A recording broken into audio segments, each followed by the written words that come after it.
Algunas escenas de este programa han sido recreadas.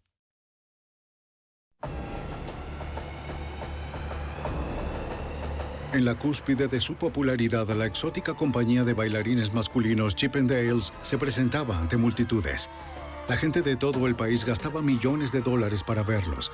Luego, uno de los socios fundadores fue asesinado y la policía de Nueva York no tenía pistas. Cuando finalmente surgió un sospechoso, la cacería llevaría al FBI a otro continente, con la esperanza de resolver el asesinato tras bastidores. La evidencia se acumula, no tienen sospechosos evidentes. El centro de comercio es bombardeado. Ted Kaczynski es arrestado. Fugitivo a un prófugo.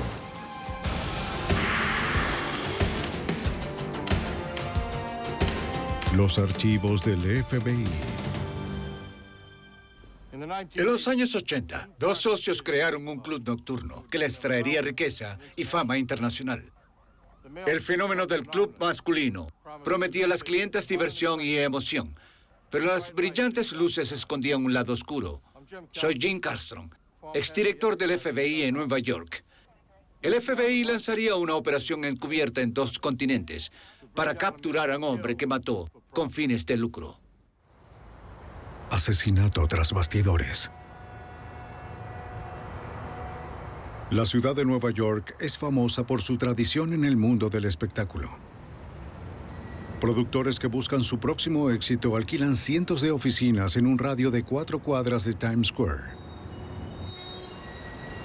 Uno de esos lugares estaba en el piso 15 de un edificio de la calle 40 Oeste. En 1987 fue el lugar de Unicorn Productions. Nick DeNoia era su fundador y presidente. Curiosamente, el 5 veces ganador del premio Emmy como productor de televisión infantil se hizo más conocido como el productor y vicepresidente de Chippendales, los bailarines exóticos masculinos. El 7 de abril de 1987 lo mataron de un disparo. Nick. Un colega oyó el disparo.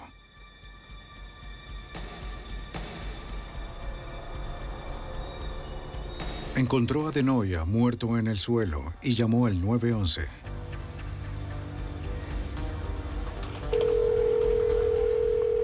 ¿Puedo ayudarlo? Sí, acaban de dispararle a un hombre en mi oficina. Espere, por favor. Lo pondré en contacto con el servicio de ambulancias. Por favor. Por supuesto. Los vehículos de emergencia llegaron poco después. Los técnicos de la policía de Nueva York reunieron pruebas. Recuperaron el casquillo de una pistola automática de 9 milímetros. El colega de DeNoia le dijo al detective de homicidios Michael Guedes que un extraño había entrado a la oficina justo antes del tiroteo. Dijo que tal vez media hora o 45 minutos antes alguien había ido a la oficina y le dijo, ¿eres Nick? Y él respondió, no, Nick está en la otra oficina y está ocupado.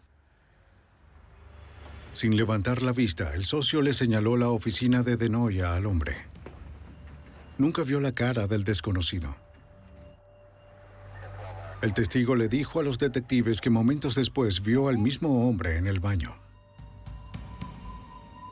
Mientras estaba en el baño, oyó que el hombre salía.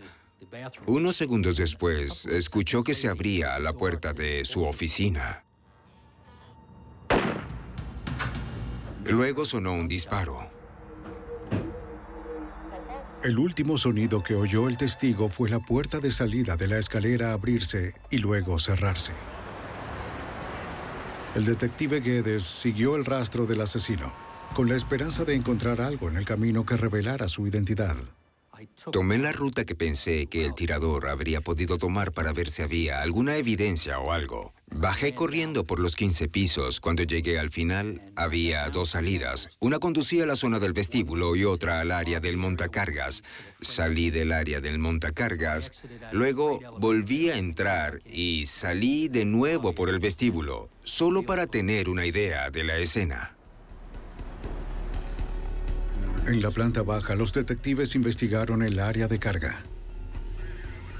Buscaron huellas, pero no pudieron encontrar ninguna que pudiera usarse. El operador del montacargas vio a un hombre atravesar las puertas a toda velocidad y salir a la calle. Recordó que llevaba jeans y tenía el cabello oscuro. También nos dijo cuál fue la salida que usó el hombre para salir del edificio hacia la calle 40. Cuando salió, giró a la izquierda, hacia la 8ª Avenida. Arriba, 2 detectives de la ciudad llegaron con el hermano de Nick DeNoia, Val, de Nueva Jersey, para identificar el cuerpo. Eran muy amigos. Val estaba desolado al ver a su hermano asesinado. Después, Val DeNoia vino a la comisaría para ayudar a los investigadores en todo lo que pudiera. El hermano de Nick quería que el caso se resolviera lo más pronto posible. El detective Guedes esperaba que Val supiera algo que pudiera proporcionar una pista sólida. Como detective, una de las cosas más difíciles de hacer es decirle a alguien que no seremos capaces de resolver el caso de inmediato, a menos que sepan algo que pueda ayudarnos. Se lo expliqué en ese momento. Le pregunté si había sucedido algo en Nueva York. Tal vez una relación de negocios o una relación amorosa, alguna relación emocional. Teníamos buenas probabilidades de resolver el crimen de inmediato. A Val DeNoia se le ocurrió un nombre: el socio de su hermano, Steve Banerjee. Banerjee conocía a Nick DeNoia desde principios de los años 80. Val le dijo al detective que su hermano lo conoció en Los Ángeles. Nick DeNoia había viajado a Los Ángeles con la esperanza de aprovechar el éxito que había tenido en Nueva York. El productor ganador de 5 premios Emmy presentó muchas ofertas, pero un hombre en particular fue implacable en su búsqueda. Steve Banerjee, el inmigrante y empresario indio, que había inventado la reseña del exótico espectáculo de Chip and Dale's, quería que DeNoia hiciera un espectáculo más refinado. Aunque las noches de solo para mujeres en Los Ángeles eran extremadamente populares, Banerjee quería un grupo de baile lo suficientemente digno como para atraer al público de Nueva York y Las Vegas. Creía que Nick DeNoia era el hombre que podía hacer realidad ese sueño. Val DeNoia dijo que su hermano estaba reacio al principio. Sentía que el acto era demasiado sórdido. Cuando Banerjee le prometió todos los derechos de gira y el 50% de sus ingresos, DeNoia aceptó la oferta. Nick pulió la rutina y contrató a la compañía del Club Magic de Nueva York. Los nuevos bailarines de los Chip and Dales se convirtieron en un éxito instantáneo. Pero poco después de su éxito, Val le dijo al detective que la relación de Nick con Banerjee se había agriado. Banerjee exigía un porcentaje mayor de las ganancias de la gira, pero Nick se negó. Discutían constantemente. Discutían sobre diferentes extremos del negocio. Es como los socios de negocios normales, pero tenían problemas. DeNoia estaba empezando a sacar a su compañía para formar un nuevo negocio. Le estaba yendo muy bien. Quería... En las semanas previas a su muerte, Nick estaba negociando acuerdos de gira para una compañía que había diseñado para competir directamente con Chip and Dale's. Robar cuotas de mercado a Chip and Dale's podía costarle a Banerjee millones de dólares. Val le dio a los detectives los registros financieros de su hermano. La policía de Nueva York puso vigilancia en el funeral de Nick DeNoia, ya que los detectives sospechaban que había sido asesinado por algún conocido. El hermano de Nick ayudaría a identificar a tantos dolientes como fuera posible. Steve Banerjee, el socio de Nick, estaba entre los que fueron a dar el pésame. Al día siguiente, los investigadores llamaron a Banerjee en California para preguntarle sobre la relación con su difunto socio. Para el detective Guedes, la entrevista tenía una agenda más sutil que una investigación. Estábamos tratando de conseguir lo que llamamos una entrevista negativa, donde dice, no, yo no tuve nada que ver con esto. Éramos grandes amigos y cosas así, solo para tratar de refutar lo que estaba comenzando a decirse. Es algo delicado. Debemos tratarlo. Banerjee nunca contradijo lo que la policía ya sabía. Cuidado. Reconoció que él y Denoya no se llevaban bien. Admitió que estaba molesto porque su socio había formado una nueva compañía de baile. Cualquier ayuda que pueda ofrecer. Banerjee añadió que el 7 de abril, el día del asesinato, había estado en Los Ángeles todo el día. Sí, así es. Eso no descartaba la posibilidad de que hubiera contratado a un sicario. Gracias. Pero los detectives no tenían nada que lo demostrara. La familia de Noya ofreció una recompensa sustancial para cualquiera que se presentara con información. La policía recibió varias llamadas, pero ninguna resultó. Siempre sentimos que Steve Banerjee había estado involucrado, pero nadie podía darnos ninguna evidencia concreta o incluso encaminarnos hacia donde pudiéramos conectar a alguien con lo que había sucedido. A falta de otras pistas, el operador del montacargas del edificio de Denoya proporcionó la descripción del hombre que vio salir corriendo de la escalera. ¿Se parece a él? Aunque solo lo había visto brevemente, la policía esperaba que fuera suficiente para estimular la memoria de algunas otras personas. La policía sondeó el vestíbulo del edificio de Denoya hasta bien entrada la noche. Preguntaron a todos los que trabajaban allí si reconocían el boceto. ¿Nos harías un favor? Ninguno lo hizo. ¿Ves que Aparentemente, el asesino había desaparecido en medio de un día de trabajo entre millones de personas en la ciudad de Nueva York? la investigación básicamente se vio paralizada? Realmente no avanzábamos. Teníamos un boceto y había una recompensa, que incluso pusimos en la televisión tratando de conseguir algo de ayuda para saber si la persona que hizo esto era de otro estado y alguien nos daría información. Pero chocábamos constantemente con este obstáculo y no avanzábamos para nada. No surgieron pistas nuevas. Para la policía de Nueva York, parecía que el asesino se había salido con la suya.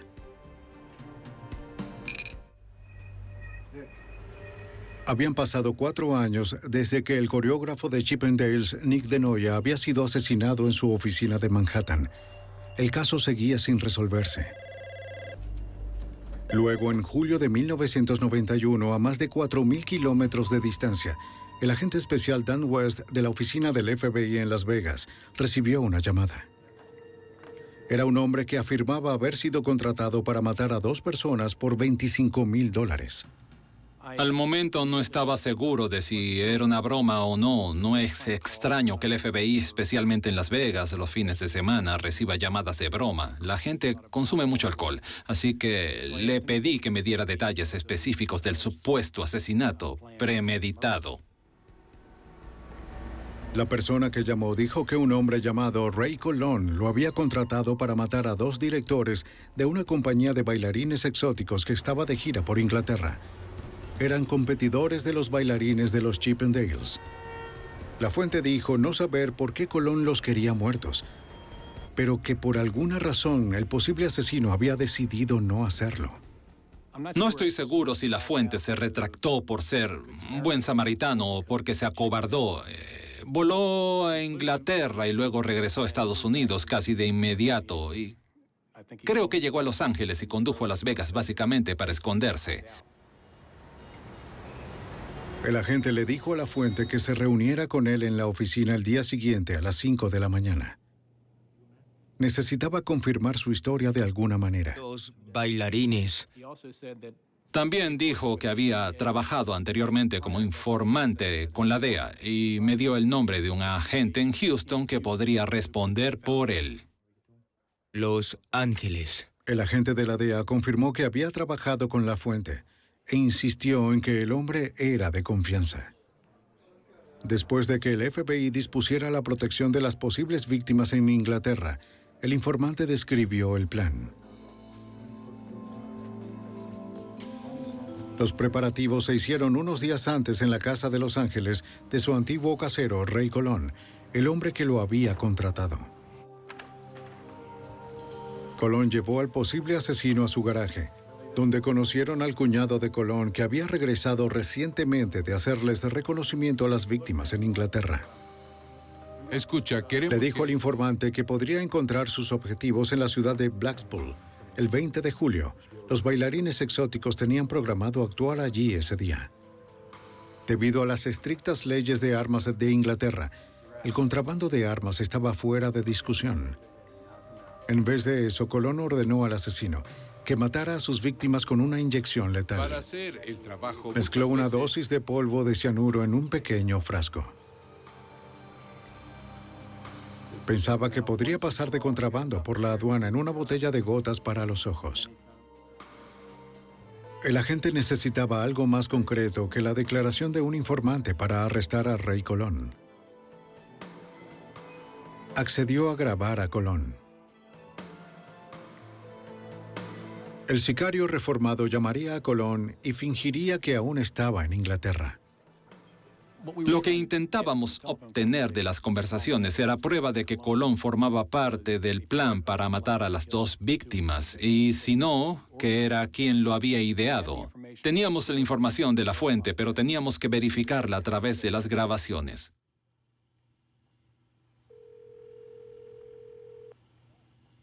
Hola. ¿Rey? Sí. Barry, amigo, ¿estás seguro de que esa maldita cosa funcionará? Está bastante rojo. Sí, sí funcionará. Amigo, no quiero. Puedes añadirle algo. ¿Cuánto tardará en hacer efecto? ¿Es inmediato o antes? Sí, claro. Probablemente sea potente. Incluso puedes agregarle un destapador de cañería si quieres. Bueno, los matará de inmediato, ¿no? De acuerdo.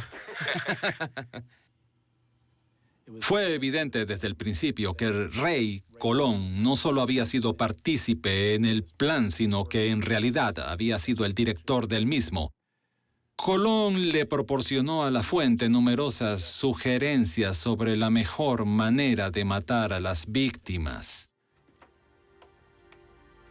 Lo que no era evidente en las grabaciones era el motivo para matar a dos agentes de una compañía de bailarines exóticos.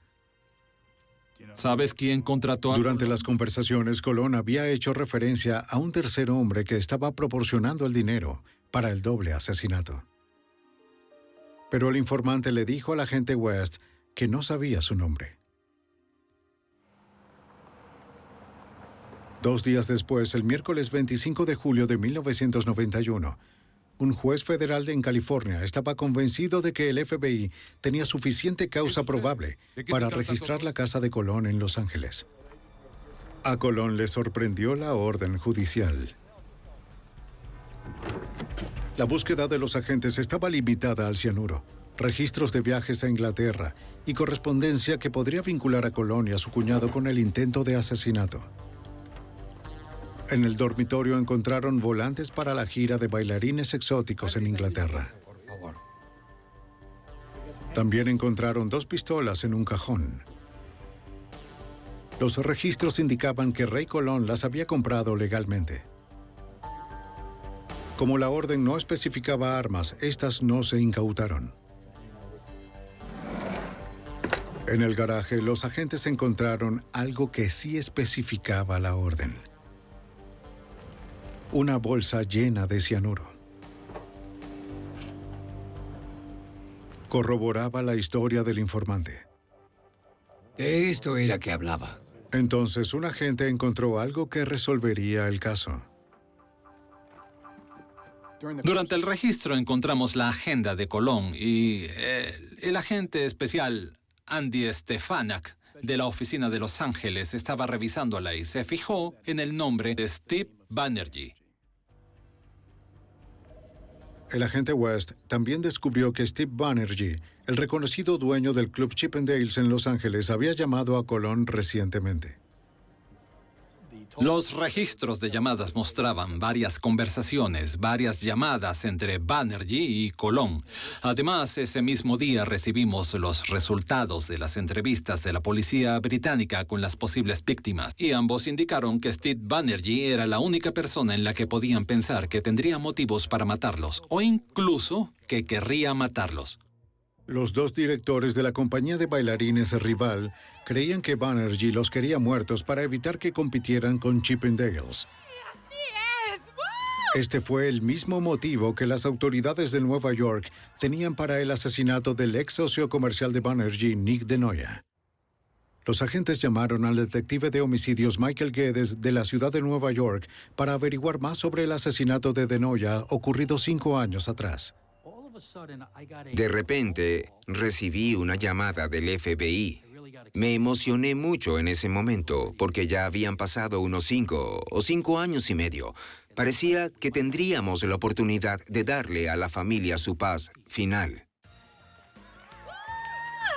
Pero ni la policía de Nueva York ni el FBI tenían pruebas directas contra Steve Banerjee.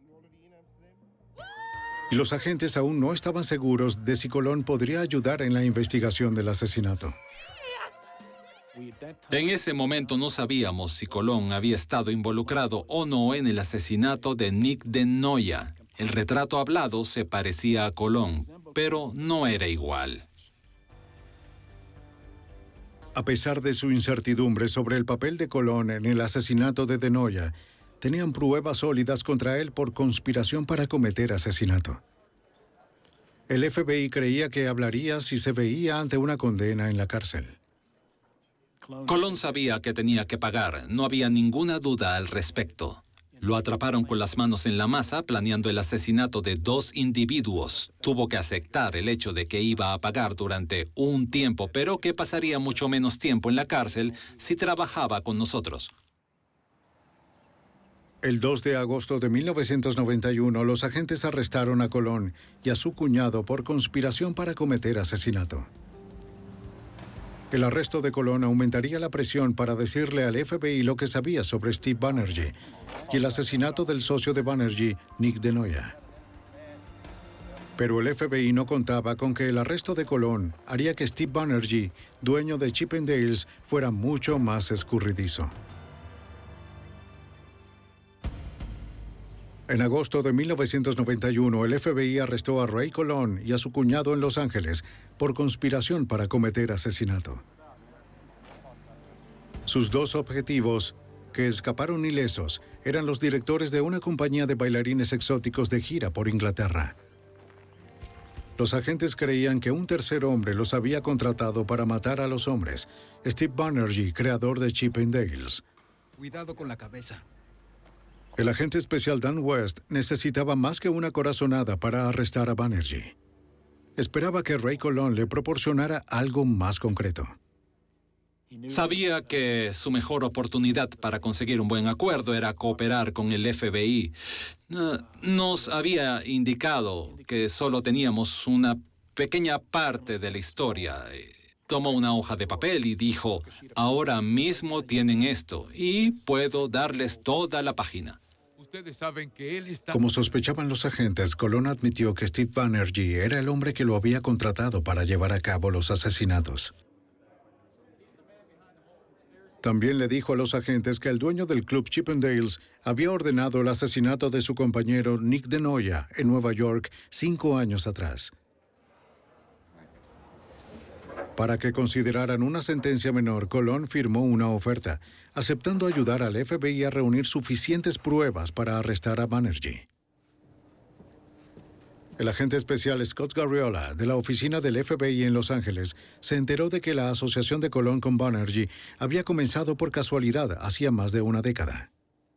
Colón había vivido en un edificio de apartamentos en la misma calle donde estaba el club Chippendales en Los Ángeles. Al estar tan cerca y en el mismo sitio, frecuentaba el bar. Y con el paso del tiempo, se hizo amigo de Banerjee. Colón explicó que su amigo Steve Banerjee había emigrado a Estados Unidos desde la India a principios de los años 70. En 1973, el futuro millonario abrió una gasolinera al norte del aeropuerto de Los Ángeles. Usó las ganancias para comprar un bar en quiebra en el oeste de Los Ángeles. Para 1976 lo había convertido en el club nocturno que se hizo famoso como Chippendales. Para entonces, Colón había aprovechado su amistad con Banerjee para trabajar. El músico desempleado estaba feliz de realizar cualquier trabajo que Banerjee necesitara. Estaba en la calle. Uno de los servicios que Colón prestó fue el incendio provocado. Banerjee quería eliminar a sus competidores. Colón confesó que Banerjee le ordenó que quemara la competencia cercana. Una discoteca en Santa Mónica fue el primer objetivo en 1979. 5 años después, Colón incendió otro club. Ninguno de los 2 intentos de incendio premeditado tuvo éxito. Y los clubes permanecieron abiertos. Banerjee no limitó sus objetivos a los edificios. Según Colón, Banerjee también le ordenó que contratara a un asesino a sueldo para matar a su compañero Nick DeNoia. Colón agregó que DeNoia había demandado exitosamente a Banerjee para evitar que fuera de gira con una segunda compañía de baile de Chip 'n Dale. La demanda, junto a los costosos excesos de comercialización, obligó a Banerjee a declararse en quiebra. Alguien tiene que pagar. Tenemos suficiente. Como se había ordenado, Colón había contratado a un asesino a sueldo 3 meses antes. Estaba en la calle. Afirmó que solo recordaba el nombre de pila del hombre, Louis. El día del asesinato, Colón y Louis volaron desde Los Ángeles, alquilaron un auto y fueron a Manhattan. Colón esperó en la calle con el motor encendido hasta que Louis regresó de matar a DeNoia. La noche siguiente, Colón estaba de vuelta en Los Ángeles. En el estacionamiento de Chip 'n Dale's, Banerjee le pagó a Colón $12,000 en efectivo y el resto de los $25,000 de la cuota original. La historia de Colón era buena, pero solo eran rumores de un presunto conspirador. Para salir de todo esto. Podía decir cualquier cosa para tener una condena más corta. El agente especial Garriola primero necesitaba verificar los hechos que Colón había presentado. En ese momento, lo que teníamos era a alguien en la cárcel que nos decía, yo no lo hice, fue alguna otra persona quien lo planeó. El plan inicial es corroborar lo que dice lo más que puedas. Fue lo que hicimos durante los primeros meses. Con la credibilidad de Colón asegurada, el FBI se propuso atrapar a Banerjee y al asesino a sueldo que había matado a su compañero. Los agentes pensaron que el único en quien Banerjee confiaba lo suficiente para confesar sería Ray Colón, su viejo amigo, pero necesitaban acercarse lo suficiente a Colón. Hicimos que liberaran a Colón de la cárcel donde estaba bajo un permiso médico debido a sus problemas de salud. Empezamos a enviarle comunicaciones a Banerjee a través de cartas, con mensajeros que entregaban las cartas y llamadas telefónicas enigmáticas para intentar que Banerjee respondiera a nuestros mensajes. Banerjee se negaba a devolver las llamadas o responder las cartas. Sospechaba de Colón a pesar de haberle pagado más de $200,000 desde su arresto en varias entregas por toda la ciudad para asegurar su lealtad. El FBI ideó otro plan para obligar a Banerjee a responderle a Colón. Lo forzamos y concertamos una reunión bajo nuestros propios términos. Una mañana hicimos que Colón esperara al otro lado de la calle en Chip 'n Dale's. Mientras los agentes observaban, Colón llamó a Banerjee cuando salió del club. El dueño de los Chip 'n Dale's quería saber por qué Colón estaba parado afuera de su establecimiento. Banerjee le habló en susurro, sospechando que podría tener un micrófono. Los agentes no tenían manera de saber lo que Banerjee podía estar planeando. Tomamos precauciones. Si había contratado a alguna otra persona, ¿por qué no contrataría a alguien para matar a Colón? Con la esperanza de fortalecer la confianza de Banerjee, el prisionero liberado proporcionó la dirección de un bar donde el presunto asesino debía enviar más dinero. Banerjee no confiaba en Colón, pero no podía permitirse ignorarlo. Le dijo a Colón que recogiera su pago la noche siguiente. Los agentes vigilaban el bar. Alrededor de las 9, los agentes vieron a Banerjee parándose al frente, comprobando la dirección y luego alejándose.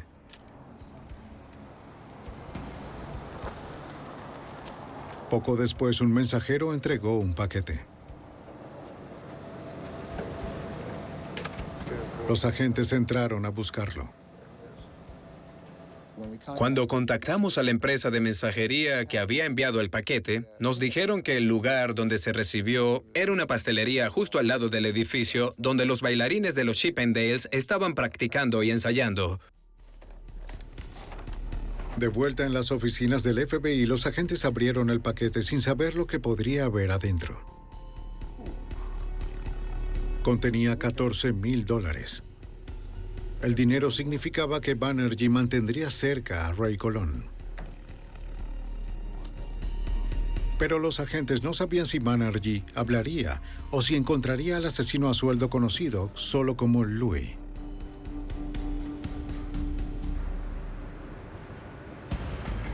En el verano de 1992, los agentes del FBI continuaron vigilando a Steve Banerjee, dueño del club de Chippendales. Se sospechaba que había ordenado el asesinato de su compañero más de 5 años atrás. Ray Colón, contratado por Banerjee para planear el asesinato, había sido arrestado y estaba cooperando con los agentes para capturar al dueño del club. Usando un micrófono, Colón se reunió con el empresario indio en un hotel de Santa Mónica con la esperanza de grabar su confesión. El agente especial Scott Garriola y su equipo estaban cerca. Inmediatamente, Banerjee le hizo un gesto a Colón para que se reuniera con él en el baño de hombres. Cuando los dos entraron en el baño de hombres, Banerjee le dijo que se callara, que no dijera ni una palabra y registró a Colón unas 3 veces, buscando un micrófono. A los agentes les preocupaba lo que el sospechoso podría hacerle a Colón si encontraba el micrófono. Está bien. La vida de Colón dependía de las habilidades de ocultación del FBI. ¿Todo bien? Está bien. Banerjee nunca encontró el micrófono, pero era obvio que no confiaba completamente en su viejo amigo. En el vestíbulo, Banerjee insistió en que se comunicaran a través de notas en lugar de hablar. Los agentes solo grabaron susurros y ruido. Banerjee quería saber cuánto le había contado Colón al FBI y lo que sabían del asunto. Colón sabía que el asunto se refería al asesinato del compañero de Banerjee. El exmúsico negó haberle dicho algo a los agentes federales. No tuvimos éxito consiguiendo una grabación audible debido a que Banerjee básicamente susurró y escribió notas durante todo el proceso. Cuando Colón levantaba la voz e intentaba hablar, Banerjee lo hacía callar poniéndose el dedo sobre los labios y diciendo, no podemos hablar. Banerjee recogió las notas y regresó al baño. Esta vez iba solo. A pesar de sus dudas sobre la lealtad de Colón, Banerjee le entregó otro pago. Esta vez a la vista de los agentes. El paquete contenía $30,000, más del doble que el primero. Desafortunadamente para los investigadores, no había nada ilegal en darle dinero a Colón. A primera vista, era básicamente un préstamo para los honorarios del abogado de Colón. Sin la grabación de cómo Colón y Banerjee fueron socios en los crímenes, el dinero no iba a poder ayudar en el caso. Teníamos que resolver eso. Cuando el Mercedes de Banerjee estuvo fuera de vista, los agentes esperaban recuperar al menos una parte de las notas de la reunión. En el baño de hombres, bajo el inodoro, un agente descubrió un trozo de papel. Parecía que Banerjee había tirado el resto por el inodoro. Aunque solo tenía una pequeña marca de bolígrafo, ayudaría a corroborar la historia de Colón cuando llegara el momento de testificar. Colón no recordaba el nombre completo del sicario que había contratado en 1987, pero sí recordó que su nombre de pila era Louis y que vivía en algún lugar del este de Los Ángeles. Colón no recordaba su apellido ni su dirección. Lo sacamos a dar un par de vueltas, lo llevamos por la zona y nos señaló una casa en la que creía que Louis había vivido.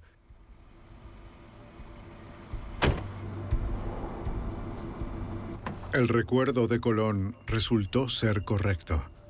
La mujer que abrió la puerta era la madre de Louis. Como no conocía a Colón, se negó a decirle dónde estaba su hijo. Colón le dijo que quería darle trabajo y le entregó su tarjeta. Pocos días después, Colón recibió una llamada. Desafortunadamente, encontramos al hermano de Louis, Andy. Tuvimos que establecer una relación con Andy para tratar de averiguar dónde estaba Louis. Colón habló con Andy sobre varias cosas. Necesitaba volver a encontrar a Louis para un trabajo, el mismo trabajo que había hecho para él unos años antes. Después de un mes, Andy finalmente le dijo a Colón que podría encontrar a su hermano, Roberto Rivera López, en la prisión del condado de Los Ángeles. Rivera, cuyo apodo era Louis, estaba cumpliendo condena por posesión de narcóticos y saldría de la cárcel en unos meses. Como adicto a la heroína, necesitaría dinero rápido después de su liberación y quería saber más sobre la oferta de Colón. Una vez más, Colón sentó las bases para este nuevo trabajo con el que quería que Rivera le ayudara. El plan que habíamos puesto en marcha era que había un testigo del homicidio de 1987 y que Louis tenía que encargarse del testigo. A finales de 1992, Colón se reunió con el sicario por primera vez en 5 años. Con su conversación siendo monitoreada, el informante del FBI convenció a Louis Rivera poco a poco, detallando un nuevo plan de asesinato. Si el FBI esperaba grabar la confesión del asesino, tenía que ser ahora. Creo que la fecha de liberación del cargo por el que había sido encarcelado era el 17 de enero del año 93. Teníamos el tiempo en contra. Una de nuestras preocupaciones era que habíamos sentado las bases para que Colón y Rivera, cuando Rivera saliera, se suponía que tenía que contactar a Colón para ir a matar al testigo. Las preocupaciones de los agentes se calmaron. En la víspera de Navidad de 1992, Rivera describió su papel en el asesinato de Nick DeNoia. A las 3:30 de la tarde del 7 de abril de 1987, Louis llegó al piso 15 del edificio de DeNoia disfrazado de mensajero. El lugar estaba vacío, pero había un hombre en la oficina exterior.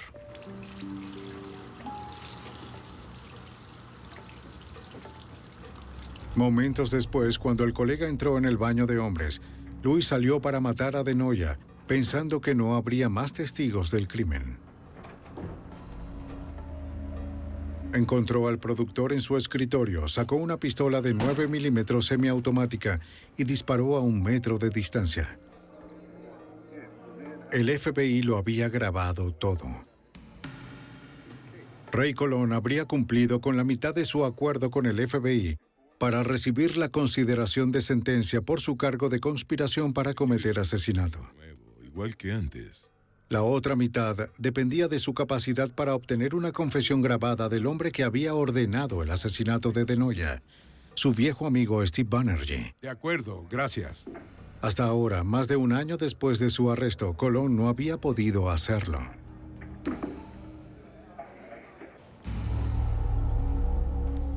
Para enero de 1993, Ray Colón, el testigo que cooperaba con el FBI, no había podido convencer al sospechoso de asesinato Steve Banerjee de que discutiera en voz alta los crímenes que habían planeado juntos. Se habían reunido varias veces, pero Banerjee había sido demasiado paranoico o demasiado listo como para que lo grabaran. En una reunión, Banerjee sugirió que ayudaría a Colón a esconderse en el extranjero. El agente especial Scott Garriola y su equipo usaron la sugerencia de Banerjee para idear un nuevo plan. Quizás podrían engañar a Banerjee para que hablara con Colón en suelo extranjero. No creo que haya sido muy difícil que Banerjee aceptara el hecho que Colón iba a ir al extranjero. Es decir, quería deshacerse de Colón Sabía que era la única persona que podía vincularlo a los crímenes de 1979. Como Colón aún estaba en la nómina de Banerjee, los agentes creían que era probable que visitara a Colón en persona para asegurarse de que tenía lo que necesitaba para quedarse durante un buen tiempo. Banerjee quería a Colón fuera de su vida permanentemente. El FBI eligió Roma como destino, pues las leyes y la policía italianas están bien adaptadas a las investigaciones de vigilancia. Los agentes hicieron muchos preparativos antes de llegar. Adquirimos un pasaporte estadounidense falso para Colón bajo un alias. Es de esperar que alguien que está huyendo, un fugitivo en otro país, tenga algún tipo de documentación falsa, así que la adquirimos. También introdujimos a Colón en la computadora criminal nacional como fugitivo. Así, en caso de que Banerjee enviara a algún tipo de investigador privado o a alguien a revisar la computadora, le mostraría que había una orden de arresto contra Colón porque ahora era un fugitivo. Con la cooperación de las autoridades italianas, el FBI consiguió un apartamento para Colón listo para grabar en Roma. Cuando todo estuvo listo, Colón llamó a Banerjee en California. El sospechoso de asesinato indio entendió que Colón usaría el nombre clave Sr. Underwood cuando llamara. Sí. Hola, es el señor Underwood. ¿Cómo estás, Steve? Bien. ¿Cuándo puedes venir a discutir los detalles? No puedo ir a Italia, pero puedo ir a Suiza. ¿Qué tal Zurich? ¿Puedes ir a Zurich? Imposible. ¿Por qué no puedes venir a Italia? No tengo visa. ¿Ah? Tardaría un mes en conseguirla. Había un problema con la llegada de Banerjee a Roma, pues no era ciudadano estadounidense. Afirmó que no podía obtener una visa a tiempo para poder entrar a Italia y que inicialmente quería reunirse con nosotros en la frontera ítalo-suiza. Finalmente, Banerjee accedió a reunirse con Colón en Zúrich, Suiza. El FBI tuvo poco tiempo para hacer los nuevos arreglos. Fue todo un reto. Lograr todo en un día. Creo que era un viernes, pues nadie trabajaba el fin de semana en Estados Unidos. Teníamos que conseguir todas las aprobaciones necesarias para el viaje, la autorización del país. Tuvimos que conseguir que la Fiscalía de Estados Unidos se pusiera en contacto a través de nuestro Tratado de Asistencia Judicial Mutua con las contrapartes suizas para obtener las autorizaciones legales para hacer las grabaciones consensuadas. Fue bastante arduo. La calle de atrás, hacia... A pesar del breve plazo de entrega, el FBI y las autoridades suizas estarían preparados. El plan era ponerle un micrófono a Colón para una reunión en el vestíbulo del hotel. Hacia la puerta principal. Posteriormente, el informante sugeriría que continuaran la reunión en su habitación de hotel, equipada con dispositivos de audio y video colocados por una unidad especial de la policía suiza. Se reservaron 2 habitaciones contiguas en un hotel del centro de Zúrich. Una habitación se preparó para imagen y el sonido. La habitación de al lado tendría el equipo de monitoreo.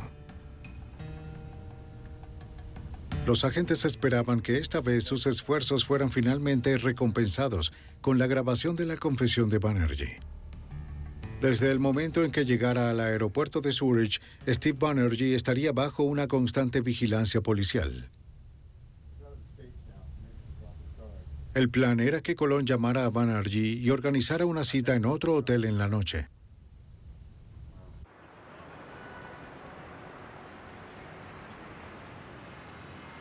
Como estaba previsto, Banerjee llegó primero. Agentes encubiertos y la policía suiza estaban posicionados por todo el hotel vestidos como el personal. Esperó la llamada de Colón en el bar.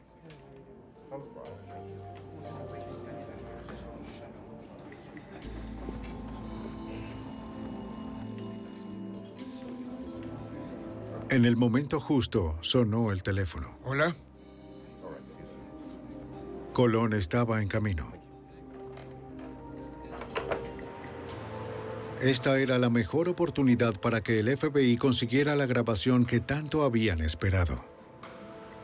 Para estar seguros de que la voz de Banerjee estaba claramente grabada, escondieron el micrófono dentro de la capa más externa de la ropa de Colón, su abrigo. Pero Colón parecía estar nervioso y se quitó el abrigo cuando llegó. Por lo que los investigadores no pudieron oír la conversación. Vayan adentro. Años de persecución pendían de un hilo. Parecía poco probable que Banerjee accediera a volver a encontrarse con Colón en un futuro cercano. Teníamos un gran problema. Como estaba monitoreando la conversación desde afuera, lo que hice al principio fue ir a la puerta del restaurante, confiando en que estaría en el campo visual de Colón. Me quité la chaqueta un par de veces, esperando que él entendiera la idea de ponerse la suya. Y se va a vengar de nosotros. De acuerdo. Bien. Y el recepcionista Pero el agente no pudo llamar la atención de Colón. no llevará a nada. Al parecer, el informante estaba demasiado nervioso como para mirar a otro sitio, excepto directamente a Banerjee. La policía suiza vino al rescate. Entraron y cerraron el restaurante. Hablaron con el dueño, el gerente del restaurante, y le dijeron que tenían un problema y tenían que cerrar el restaurante. Afortunadamente, no había muchos clientes, así que lo cerraron, lo que obligó a Colón y a Banerjee a abandonar el sitio. Después de ir a un bar más ruidoso en el hotel, Colón sugirió que estarían más relajados en la habitación donde Colón se hospedaba. Colón llegó primero. Lo recibió un técnico suizo que intentó quitarle el micrófono de la chaqueta antes de que llegara Banerjee. El dispositivo de Colón era un riesgo innecesario, ya que la habitación tenía micrófonos. No sabíamos lo que Banerjee haría una vez que los dos estuvieran en el hotel. Habían pasado de un lugar público a uno privado y nos preocupaba lo que Banerjee pudiese tener bajo la manga. Agentes encubiertos alertaron al equipo de vigilancia que Banerjee había llegado al piso de Colón. El técnico suizo retiró el micrófono y entró en la habitación contigua.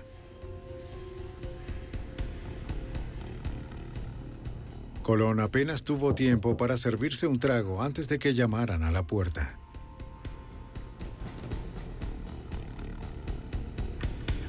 La camisa. Voy a revisarte.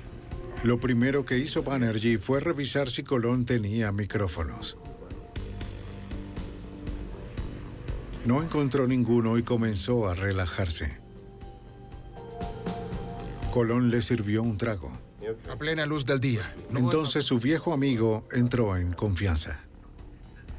Banerjee estaba lo suficientemente cómodo como para hablar del asesinato de su compañero.